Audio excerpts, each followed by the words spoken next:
ఎప్పటికీ డిమాండ్ తగ్గనిది పట్టు. పట్టు వస్త్రాలకు రోజురోజుకు గిరాకీ పెరుగుతూనే ఉంటుంది. ఆ డిమాండ్కు తగ్గట్టుగానే పట్టు పరిశ్రమపై ఆధారపడే వారి సంఖ్య కూడా పెరుగుతోంది. తక్కువ కాలంలోనే దిగుబడులు రావటం, అనుకూలతలను బట్టి సంవత్సరానికి 7-8 పంటలను తీసుకునే వీలుండటం, మంచి ధరలు పట్టు పెంపకదారులకు కలిసొస్తున్నాయి. అయితే క్రొత్తగా పట్టపురుగుల పెంపకం చేపట్టే రైతులకు మల్బరీ మొక్కల పెంపకం, పెంపకపు షెడ్, రాయితీల గురించి సమాచారాన్ని మనకందిస్తున్నారు ఉమ్మడి మెదక్ జిల్లా సెరికల్చర్ అధికారి ఇంద్రసేనారెడ్డి. తెలంగాణలో మల్బరీ సాగు అనేది 2 రకాలు ఉన్నాయి. ఒకటి బైవోల్టిన్ పంట, రెండవది దసలి పట్టు. ఈ తెలంగాణలో మనకు మంచి అనుకూలమైన నేలలు ఉన్నాయి, వాతావరణం కూడా అనుకూలిస్తుంది. కాబట్టి ముందుగా రైతు నేలలు సెలెక్షన్ చేసుకొని ఎర్ర నేలలు కానీ లేకపోతే నల్ల నేలల్లో కొద్దిగా శాండ్ మిక్స్ ఉన్న నేలలు సెలెక్షన్ చేసుకొని దాని తర్వాత భూసార పరీక్షలు చేసుకోవాలి. ఎందుకంటే భూసార పరీక్షల్లో ఆ భూమిలో మనకు ఏం తక్కువ ఉన్నది, పొటాషియం తక్కువ ఉన్నదా, కాల్షియం తక్కువ ఉన్నదా, లేకపోతే ఇంకా ఏం తక్కువ, నత్రజని తక్కువ ఉన్నదా, ఇవన్నీ టెస్ట్ చేసుకుంటే మనకు తెలుస్తుంది. దాని తర్వాత భూమి యొక్క స్వభావము మనకు 6.5 to 7.5 ఉండాలి. ట్రాక్టర్తో లోతుగా దున్నుకొని రోటవేటర్ వేసుకొని డ్రిప్ కానీ స్ప్రింక్లర్ కానీ ఇంకా రెయిన్ గన్ కానీ ద్వారా కూడా మనము దీన్ని సాగు చేసుకోవచ్చు. ఇది బహువార్షిక పంట కాబట్టి ఒకసారి నాటితే మనకు దాదాపు 20 సంవత్సరాలు ఉంటుంది, 15 నుంచి 20 సంవత్సరాలు ఉంటుంది. కాబట్టి మనకు ఎకరానికి 5,000 మొక్కలు పడుతుంది. ఇది పేడ్రో సిస్టమ్, జోడిసాల సిస్టంలో పెట్టుకోవచ్చు. 2x2 లేకపోతే సాలుకు 4 ఫీట్ల కూడా పెట్టుకోవచ్చు. ఇది నర్సరీ నాటినట్లయితే 4 నెలల్లో పంటకు వస్తుంది. అదే మనం నారు పెంచుకొని చేసుకున్నట్లయితే 6 నెలల వ్యవధి పడుతుంది.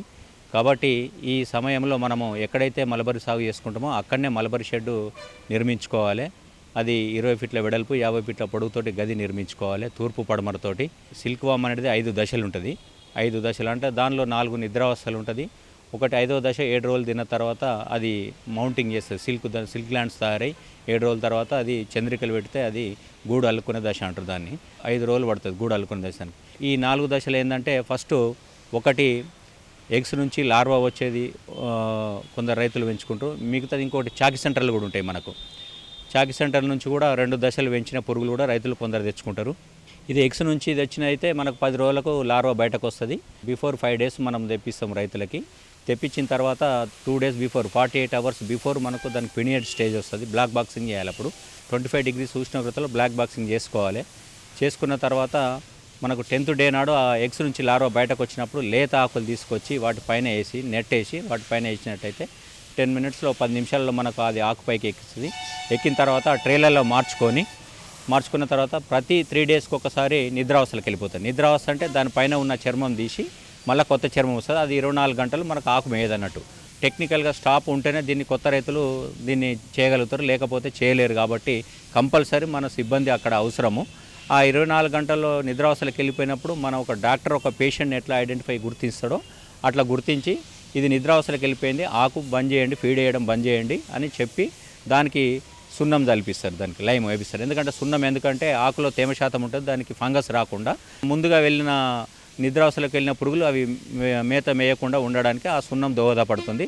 కాబట్టి ఆ 24 hours తర్వాత ఫస్ట్ నిద్ర నుంచి వస్తుంది. వచ్చిన తర్వాత మళ్ళీ మన సిబ్బంది వెయ్యి అన్నీ వచ్చిన తర్వాత ఇవి పురుగులన్నీ నిద్రావస్థ నుంచి బయటకు వచ్చినాయి, కొత్త చర్మం వచ్చింది కాబట్టి మళ్ళీ ఫీడ్ వేయడం స్టార్ట్ చేస్తారు. అట్లా 4 దశలు కంప్లీట్ అయిన తర్వాత దీని వ్యవస్థ మొత్తము నెల రోజుల్లో దీనికి పని ఉండేది. 4 నిద్రావస్థలు అంటే 4 రోజులు హాలిడేస్ పోతుంది.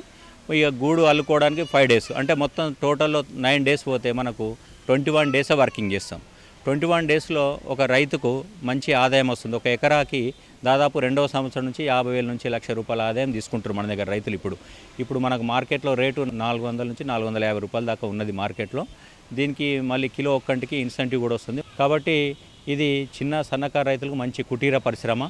ఒక 2 ఎకరాలు వేసుకున్నట్లయితే భార్యాభర్తలు దాంతోపాటు కృత్రిమ వ్యవసాయం చేసుకుంటే, అంటే పాడి పరిశ్రమ, దాంతోపాటు అనుబంధ ఇంకా కమర్షియల్ క్రాప్స్ చేసుకుంటే మనము నెల ఆదాయం పొందడానికి చాలా బాగుంటుంది. కాబట్టి ఇప్పుడు మన జిల్లాలో 1127 ఎకరాలు సాగు అవుతున్నది.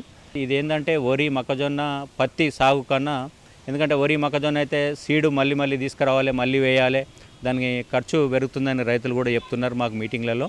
వరి పంట అయితే 2 పంటలు వస్తుంది సంవత్సరానికి, మక్క అయితే 2 పంటలు వస్తుంది, పత్తి అయితే ఒకటే వస్తుంది.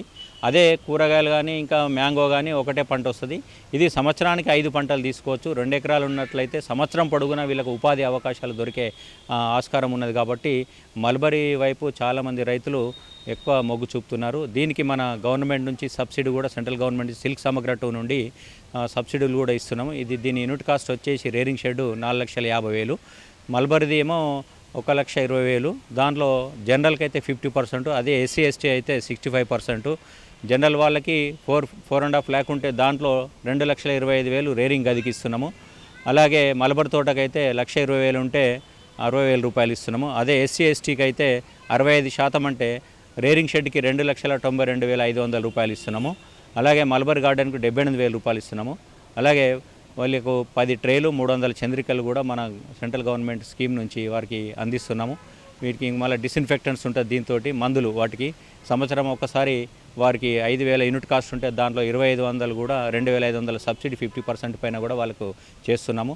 ఈ పంట ఏంటంటే 1 ఎకరం వాటర్ తోటి ఇది 3 నుంచి 4 ఎకరాలు సాగు చేసుకోవచ్చు. కాబట్టి రైతులు చాలామంది ముందుకు వస్తున్నారు.